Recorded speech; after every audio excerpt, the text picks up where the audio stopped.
Breakfast Bible Bites continued, the Bema, Part 4, How to Store Up Treasure in Heaven. Okay, we should all want these heavenly rewards and treasures. So how do we store up these treasures that are to be revealed at the judgment seat of Christ reward ceremony? God's Word makes our success in this matter really clear.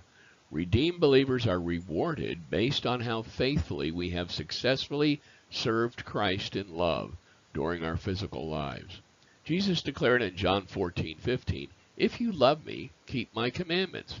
The wisdom of God was issued as a gift to Solomon, and he was inspired to record in Proverbs 2:1-11 for the rest of God's children about the blessings of diligence and obedience.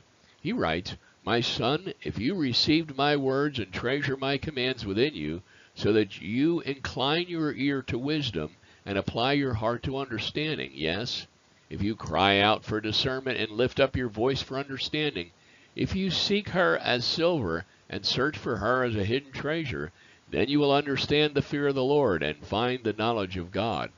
For the Lord gives wisdom, from his mouth comes knowledge and understanding. He stores up sound wisdom for the upright.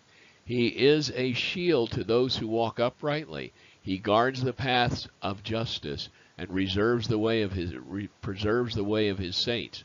Then you will understand righteousness and justice, equity and every good path. When wisdom enters your heart and knowledge is pleasant to your soul, discretion will preserve you. Understanding will keep you." Jesus' half-brother James writes in 1:5, "Now if any of you lacks wisdom, he should ask God, who gives to all generously and ungrudgingly, and it will be given to him who asks."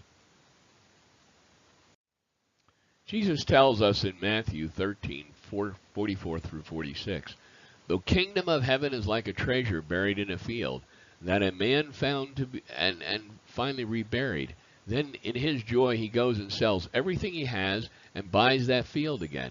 The kingdom of heaven is like a merchant in search of fine pearls.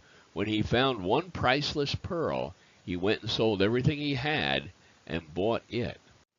Jesus goes on to warn about the dangers of focusing upon an earthly treasure that will soon pass away in Matthew 6:21. "For where your treasure is, there your heart will be also." The Apostle Paul, who was personally instructed by Jesus for 3 years in the desert, sets forth this counsel on gathering crowns for the kingdom in 1 Timothy 6:17-19. "Instruct those who are rich in this present age not to be arrogant or to set their hope on the uncertainty of wealth, but on God, who richly provides for us all things to enjoy.